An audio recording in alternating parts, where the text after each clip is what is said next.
Hey. Hello. Well, Yes, I'll just start yes. with a little brief introduction of myself. I'll say my name is Alyssa Rain Alexander. I am a high school student from Mississauga, and I'm the founder of Flipping Pages. And what we do is we aim to increase early literacy for young students in our area, and we want to increase the representation that they see in their media so they know that everyone can be seen and everyone has a voice. And then if you just want to talk a little bit about who you are, maybe as a person, your identity, and then also what you do for work, what your career looks like. So Karla with a K, Washington. I always say that, and there's nothing wrong with Karlas with C's, wonderful people as well. I just happen to be a Karla with a K, and I am a speech language pathologist by trade. And I'm also an academic, a researcher. And so I answer questions that help to enhance the evidence-informed practice for my particular profession, where we think about typicality, so what we might expect for someone's age and particular skill set, and then we think about what might not be functioning as the way it should be, given what we expect should happen. And for me in particular, I look at children. You can, as a speech pathologist, you're trained as a generalist, and it's across the whole age span. But I, after graduating, focused my era in an area that I had more affinity towards, which is the developing child. So somewhere between 3 and 6 or 7 years of age. And more recently, I'm going to be going into working with toddlers. Cool. So still not any older, Yeah, yeah. definitely not older, but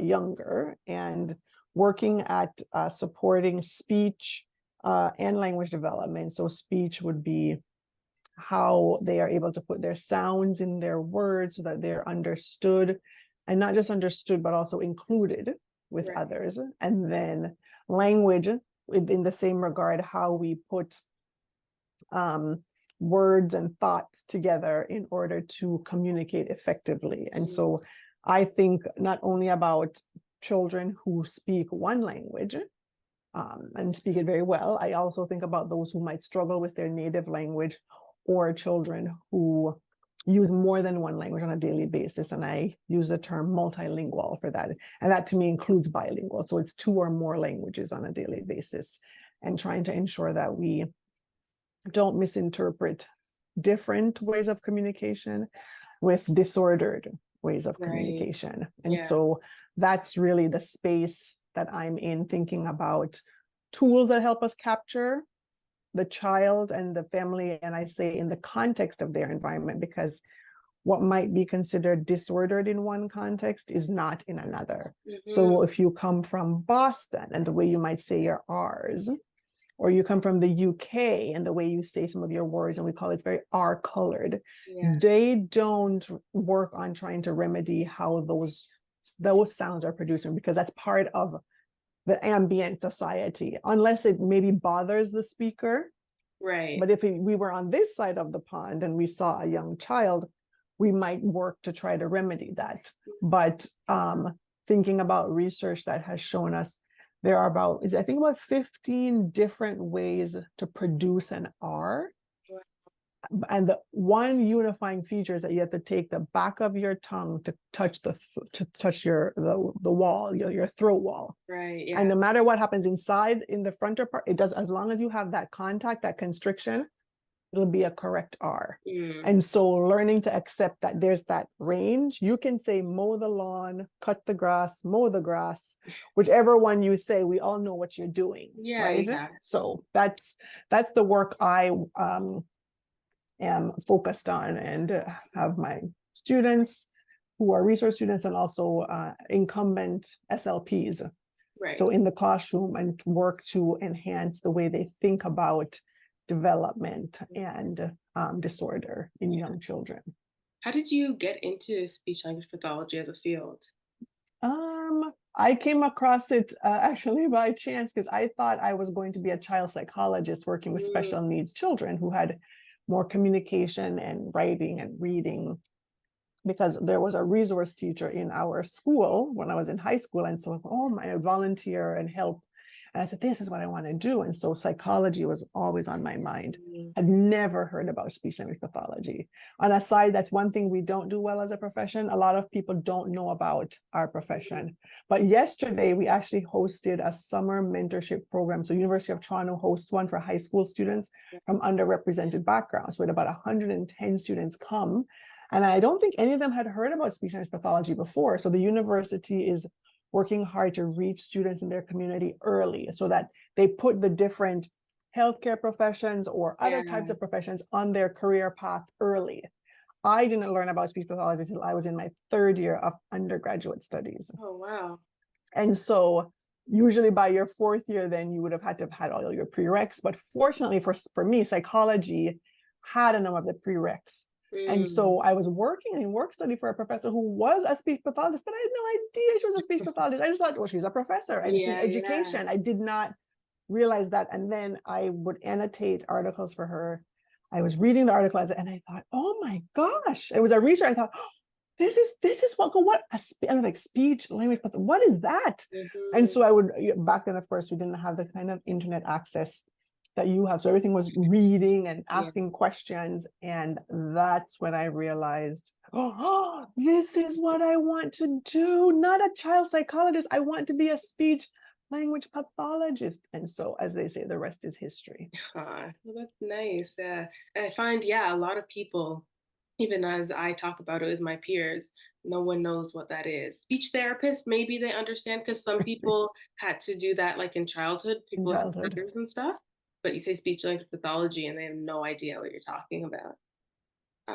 Um, but yeah, would you maybe could you talk about a little bit about your favorite things about the field of speech language pathology and then maybe some not so favorite things or some challenges you found in your work?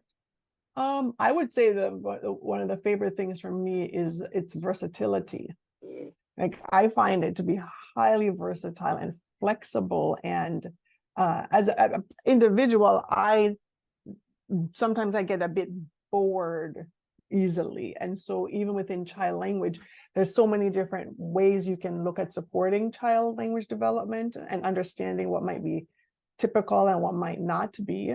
Mm. And so I like that range. And then also I like how contributory it is. Right. Like it actually impacts a person's life, a Mhm. family's life. Like when you hear people who talk about having been in speech therapy, they're always smiling. They'll say, oh, I remember my speech.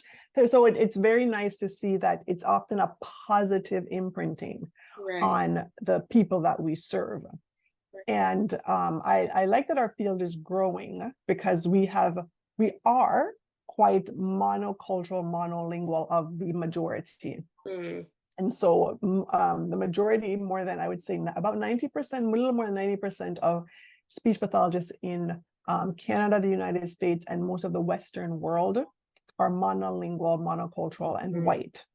Yeah. And so it's hard when you realize that the majority of people in the world are, however, multilingual, multicultural, and they're going to come from varieties of backgrounds in terms of ethnicity, culture, gender, race, whereas our profession is not seeing that same range. So there's what we call a mismatch. Right. But as a field, we've recognized that. Mhm. So it's not Good. that we're not, and so we're working towards enhancing that. But to change that, it has to be an internal change. And so to morph, we need to, within our profession, be different. And so we need to have professionals who are from those backgrounds coming in. So even with me looking at work with Jamaican children, who else is going to do that? It has to be someone who's from the culture. So we can criticize and say, well, we don't. But are we helping to be part of the solution as a practitioner? And well, it's not fair. It's not my responsibility. I go, well, it's kind of, I think about it when you have an opportunity to vote for a leader. If you Mhm. don't then have a voice to criticize because you didn't make a choice. You didn't have that informed contribution to who would Exactly. now guide how you're going to live your life in the country or even the little nucleus that you're in. Mhm. And so prior to my embarking on answering questions about Jamaican children, I really couldn't find anything in the literature. And that's what sparked that. And now when people think about Jamaican Creole, they think, oh, Karla Washington. And it's just Yeah, so funny that people are like, oh, other people from other Caribbean islands, well, they only want to know about Jamaica because Jamaica is so big. Yet when I was starting out, it would be like, oh, there's not enough people, that's too small. So you're never gonna please yeah, either side. So I think that versatility and the challenge that we need to, address that mismatch with the clients. That would be, I say, the biggest challenge, having to diversify, because even having more men in our profession, right, yeah. because we are more than 95% women Mm, also. And when you have that many of one type, you start to only be a certain way without even realizing that you're being exclusive, right. excluding others simply because everybody else is of a particular Hmm. demographic. Yeah, So it's an unintended consequence of sameness. right, So it's not, I always say, it's not because speech pathologists are bad people or intend to be exclusive. It just is an inherent feature of not having diversity, because right, then you yeah, don't have to think about operating in ways that make you grow as an individual to operate outside a comfort zone. So yeah. I think we're growing as a profession. Yeah, it seems really like a systemic issue where it's not like individual people are being problematic, but as a system No, it needs it's to a be changed. There system. needs to be an analysis of the system to kind of include everybody. Right, right. And it's not unique to speech pathology where some of these things are Exactly. happening, but it's just I being these are my people, this is my space, and I see it. And I sometimes I don't see it because I don't know if it's just the way I was raised, but race wasn't the forefront. We never talked a lot about how you look. Mhm. Maybe because I maybe growing up in Jamaica because everybody else looked like that. Was not the color of my skin wasn't going to impede me from, say, being a prime minister or a banker or a lawyer, because I Mm, saw all of that. So I did not have a ceiling on right. who I could be. Then I meet other like Canadians who are blacks or Americans who are blacks, and then they talk about this ceiling of attainment. And I don't relate to that in the same way because I never saw a limit. It was just be more I had more of, I guess, an internal locus of control where I would think it's my own, maybe I didn't put the effort through. And I have more of an understanding now, having lived in North Right. America, both in the Yeah. United States and Canada, to see that existence, but I still forget that people see my color when I don't, it's not the most forefront thing on my mind when I walk into a room, but I think for other people, they see it more readily than I do. And so I just have to be a little bit more aware. And so, when someone says, "Oh my gosh, seeing someone like you as a professor in speech, oh my, that means so much to me. I wish I had that." I have to. I feel humbled and honored when I hear that, but I never think. I don't. I'm like, Right. oh, that's right. I am. Yes, they're talking about me. Right, right, right. Got it. Got it. It's me. So I think I still need to be a bit more conscious of that. Mm, Uh, and there's a certain responsibility with the blessing I have had with the success in my career to be elevated. yeah. And so I see, but I don't carry it around like a torch, if that Right. makes sense. Yeah. Yeah. To you. And maybe that's a fundamental difference between like whether you want to call African American or Black people who grew up in North America and then Black people who grew up in predominantly Black countries. I Yes, wonder if there's, or not more than wonder, I'm sure that there is that kind of difference in I'm sure there an is. ideology there. Do you think Yes. growing up in a place where, race wasn't brought up as something that was maybe a con and you kind of saw Black people everywhere in powerful positions, how do you think that influenced your self-esteem as a kid, having that representation? I don't think I thought about it because Mm, I didn't have the contrast. I right. think it wasn't it really growing up, it was just more about, how smart are you, how fast can you run, how much money do you have. It was not, I did not have that contrast to think. I mean I would say, like, in Jamaica there was the whole light skin dark skin thing, but it didn't, if you were really bright, if you were a fast runner, like, then everything, that all transcended everything. So there was always a way past that. I feel sometimes when I hear people who are African American or who have lived abroad longer than I have in North America, they talk about, shining like diamond to look like gold, and the comparison isn't fair.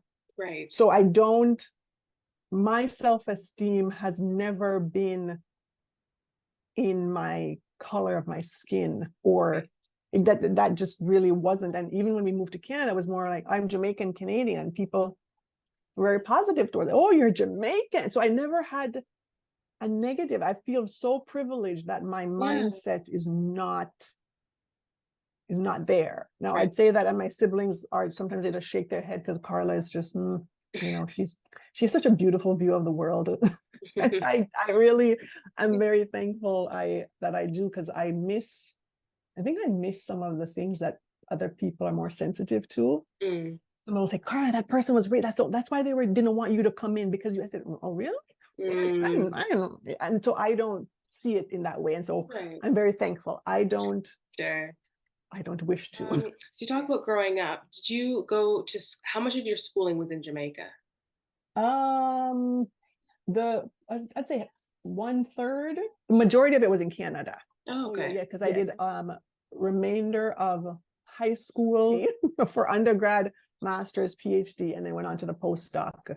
But I would say my fundamental years Right. were more in Jamaica, and in a setting where I saw educated people were my Right. model. So I always knew I wanted to do a PhD, because I remember my mom's friends were always talking about doing their theses and dissertations, and I'm thinking, what? And then I would just be eavesdropping as she would talk with them, and I just thought, oh, they're so bright, but I didn't think, oh, and they're black and they're bright. I never thought that. I just thought, Yeah. oh, wow, they're just so bright. A dissertation. One day I will do a dissertation.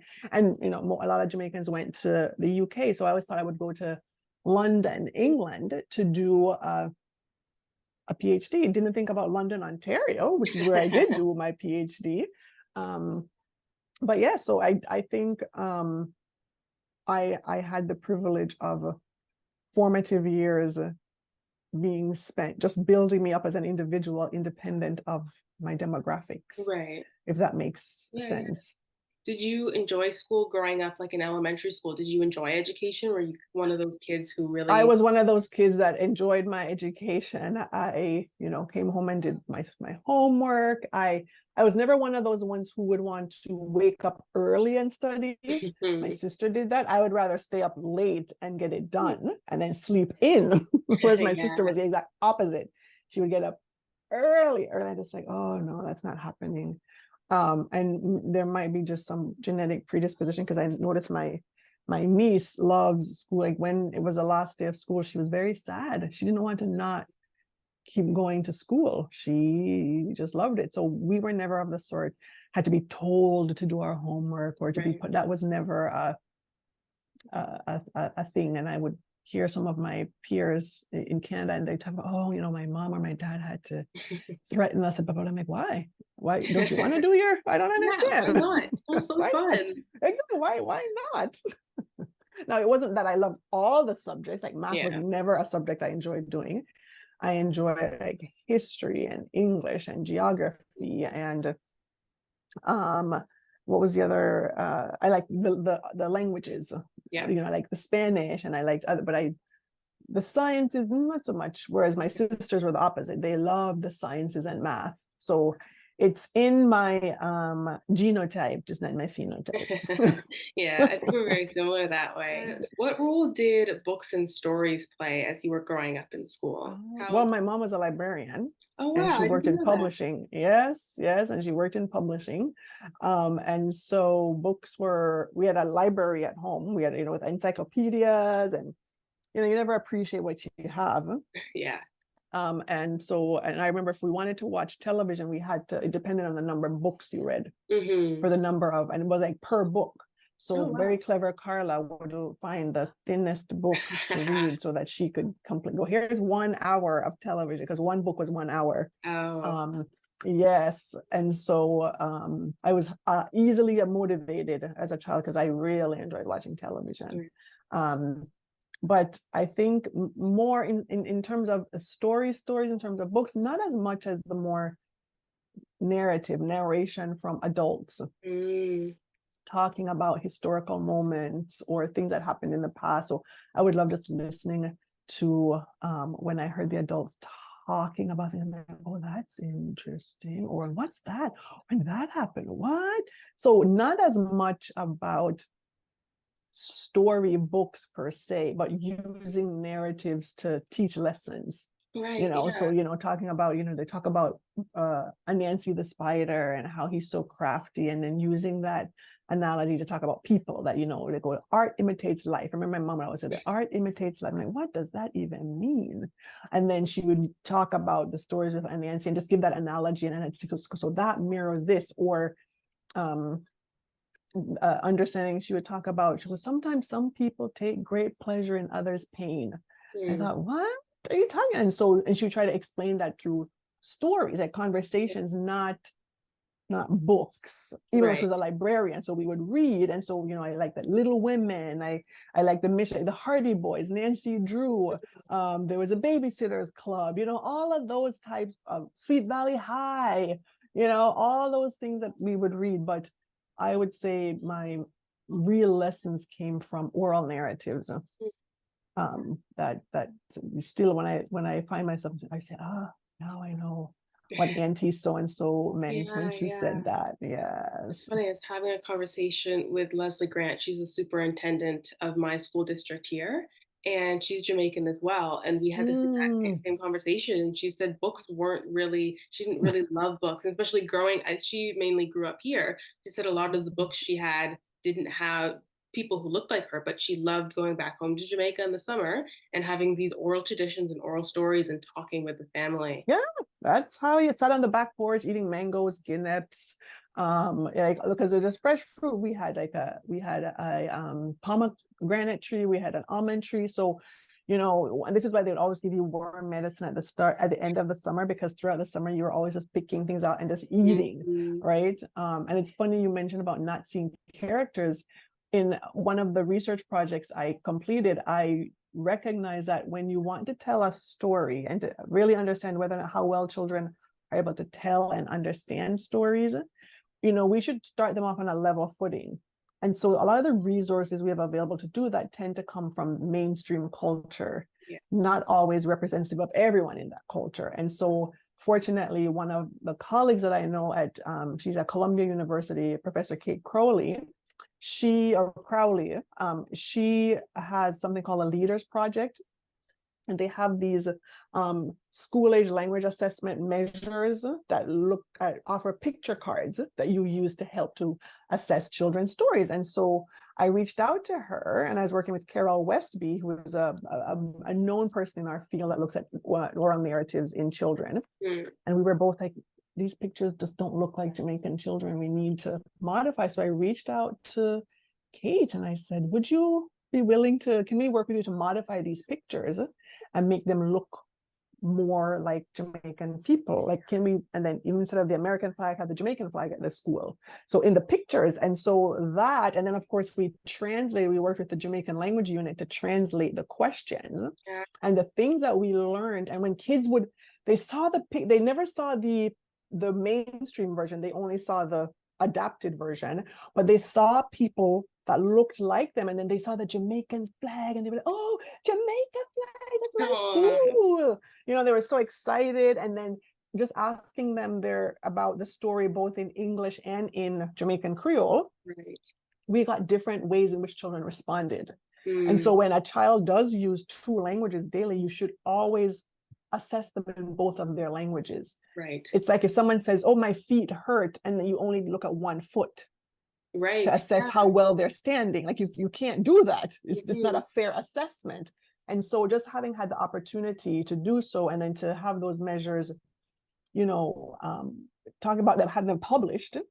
So we do like journal or manuscripts, and then showing, oh my goodness, look at this. This is what we learn about Jamaican kids as an example. And just the methods that we use could have applicability for other researchers who work with children who we say minority languages, because it's just not as well studied as, say, French and English, Spanish and English, Mandarin or Cantonese and English. And so just as a means of taking that extra step Right. to help to make more equitable that landscape of being of understanding speech and language development. So the fact that she said that, I go, yes, but of course I didn't do it with a torch in my hand. I go, no, Yeah, this just yeah. makes sense. They need to look like the kids if they're going to tell me about the story. They need to feel like they relate to the characters, Hmm. and the storyline as well. Exactly. I think that's such an important thing because then kids end up getting branded as dumb or incapable or all these different things where really we're just not testing them in the best way. Correct. Yes, it takes more time to be appropriate in what we're doing, Yeah. but at least from a speech and pathology side, we are working hard to do that. And to do so, we have to start with the students in training so that when they graduate, they become those practitioners who Yeah. already don't see another way of doing it. It will no longer Mhm. become the hard, it will become the way of Yes. doing it. That this is how you're supposed to do it. So it took it's been going on for many years that we weren't. So it's not going to just change overnight. So I think we need to give ourselves the grace to know that change, good change, meaningful change takes time. Hmm. And to make it uh, um, work, we actually have to give ourselves the grace Right. to know that change, when it's meaningful, doesn't happen at a snap of a fingertip. Right. Yeah. Hmm. I think maybe the perfect question to kind of wrap this all up and encompass all we've talked about, especially you're the person to talk about this as a speech language pathologist, is if I could ask you, what do you think is the significance of language as like to culture and to connection? Well, language and culture are, I think, intertwined. Like your language reflects your culture reflects your language. And so in the past, when sometimes we used to tell parents, oh, no, don't use the home language, you are telling them to deny their culture. And Yeah. so having this understanding of just how they relate, like culture, language is an expression of culture. So when we think about the Jamaican context, for example, people use the Creole in more social situations. And even if somebody is conversant and highly proficient in both the English and the Creole, to make a point, they might switch to the Creole because it sends a message. You know how they say it loses something in the translation Yeah. to put a different word. And so language and culture, regardless of that language, it is a part of the identity of the person. Like you lose something when you try to replace it with something that is not from your native. Yeah. And so that's why sometimes you find code mixing occurring. Some people used to think it was a reflection of confusion when you use aspects of one language while speaking the other. But in fact, research is showing it's a very efficient way of communicating where you just put a placeholder in and move on. And sometimes English borrows from, say, French, if we say maitre d', right? And that's not Yeah. an English word as an example, right? And so why would code mixing be seen as a deficit? When Yeah. in fact it's a reflection of a very efficient way of using the resources at your fingertips, which would be both of your languages. Mhm. So language and culture to me are quite intertwined. And to deny one is to deny the other. Like culture is language. You think about Jamaican culture, you think about the Creole. I mean, that's if you ask them, oh, what's that language they speak in Jamaica? They'll go something like Yaman. I'm like, oh no, no, stop, stop. So yes, so in my mind, they are, and as an advocate of communication, is Universal Article 19 of the Universal Declaration on Human Rights talks about that communication and the right to expression and freedom of expression includes the right to communicate. Mhm. And so children, which is my focus, have the right to that expression. Individuals overall do. And the United Nations has actually declared 2022 to 2032 as the International Decade of Indigenous Languages. Mm. And Indigenous languages, not just of Indigenous people as we know them Yeah. Exactly. traditionally, but of the languages of, say, like an Indigenous language of Jamaica would be like the Creole Yeah. language, and so understanding that even at a United Nations level, they're understanding the importance of celebrating and in fact having to help resource stakeholders. So myself as a communication specialist, I consider myself a stakeholder in ensuring that I maintain the advocacy to support children's right to communicate. Mm. And to do so, I need to ensure that I'm able to make decisions appropriately about what we refer to as dialect and disorder. Right. And dialect sometimes has a negative connotation, but Canadian English is a dialect of English. American English is a dialect of English. And so you might have mainstream culture dialect, and then you have the different varieties within there that the different communities use, but then people then use a standard because it's more of a universal. Everyone will understand that. But when you look at those sub-communities, sometimes there might be nuances in how they use different lexical items, like the vocabulary might be different, Right. like an Australian might say a thongs to refer to slippers, not what we're used to referring to them as. And so there might be misunderstanding if you say that. But just that idea that having that appreciation of language and embracing what, from my perspective, as I'm a professional in terms of communication specialist, embrace my role as an advocate of communication for the people I serve.